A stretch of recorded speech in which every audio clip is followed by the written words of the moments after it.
కోనసీమ జిల్లా ఓడలరేవుకు చెందిన 7 మత్స్యకారులు క్షేమంగా బయటపడ్డారు. బెంగాల్, ఒడిషా సరిహద్దుకు బోటు చేరుకున్నట్లుగా తెలుస్తోంది.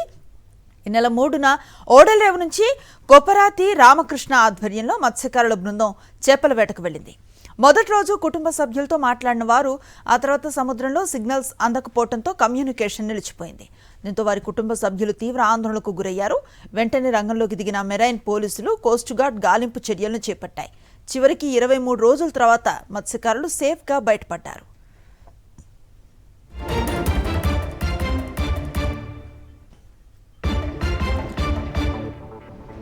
మత్స్యకారులకు సంబంధించి పూర్తి వివరాలను మా ప్రతినిధి హరీష్ అందిస్తారు.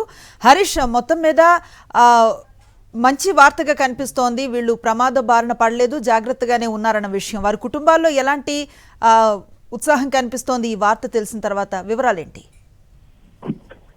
మత్స్యకారులు ఎవరైతే ఓడరేవు నుంచి బయలుదేరవుతారో ఈ నెల 3వ తేదీన దాదాపు 23 రోజుల పాటు ఇంటికి దూరంగా ఉన్నారు, సముద్రంలోనే గడిపారు. మొత్తానికి వీళ్ళంతా క్షేమంగా ఉన్నట్టు కొద్దిసేపటి క్రితం సమాచారం వచ్చింది గ్రామస్తులకి. అక్కడి నుంచి అధికారులు కూడా ఆ విషయాన్ని పూర్తిగా తెలుసుకుని కన్ఫర్మ్ చేశారు. 7 కూడా పశ్చిమ బెంగాల్ కోస్ట్ లో బోట్తో సహా ఉన్నట్టు అక్కడ చేరుకోవడం జరుగుతుంది. అసలు దీనికి సంబంధించి అధికారులు నిర్వహించిన రెస్క్యూ గానీ, అదే విధంగా అనేక రకాలుగా వీళ్ళ గురించి చెప్పిన గాలింపు చర్యల్లో కానీ ఎక్కడ కనపడిన వీరు వెస్ట్ బెంగాల్ కోస్ట్ ఏ రకంగా చేరుకున్నారో వాళ్ళే కన్ఫర్మ్ చేయాల్సి ఉంటుంది. మరోవైపు ఈ 7 మత్స్యకారులు కూడా జిల్లా యంత్రాంగం మాట్లాడినట్టు తెలుస్తోంది. ప్రతి ఒక్కరు ఆరోగ్యంగా ఉన్నారు, సేఫ్ గా ఉన్నట్టు తెలుస్తుంది. దాంతో కుటుంబాల్లో అయితే ఆనందం వెలువరుస్తోంది. ఓడలరేవు గ్రామం నుంచి ఇద్దరు వెళితే అల్లవరం, కాకినాడ, బరుస్తిప్ప ఇతర ప్రాంతాల నుంచి కూడా మొత్తం 7 మత్స్యకారులు కలిపి కొపరాతి రామకృష్ణ ఆధ్వర్యంలో ఈ బోట్ లో పెద్ద బోట్ లోనే వెళ్ళటం జరిగింది. వీళ్ళు టూనా ఫిష్ వేట కోసం దాదాపు 350 నుండి 500 కిలోమీటర్ల దూరంలో సముద్రంలోకి డీప్ సీలోకి వెళ్లారు.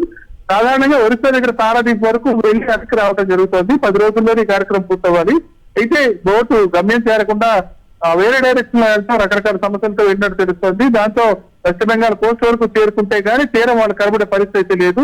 ముఖ్యంగా బోట్ లో జీపీఎస్ లేకపోవడం, ఇతర కమ్యూనికేషన్ వ్యవస్థ కూడా పనిచేయకపోవడంతో అసలు తమ వారికి కానీ లేదంటే అధికారులకు కానీ సమాచారం ఇవ్వడానికి కూడా అవకాశం లేకుండా పోయిందని తెలుస్తోంది. ఇప్పుడు వీళ్ళని ఏ రకంగా ఇక్కడ తీసుకొస్తారు, మొత్తాన్ని వాళ్ళు స్వగ్రామానికి తీసుకొచ్చే ప్రయత్నం అయితే అధికారులు ప్రారంభించారు. ప్రస్తుతానికైతే అందరూ సేఫ్ గా ఉండటంతో గ్రామం అంతా ఊగు తీర్చుకుంది.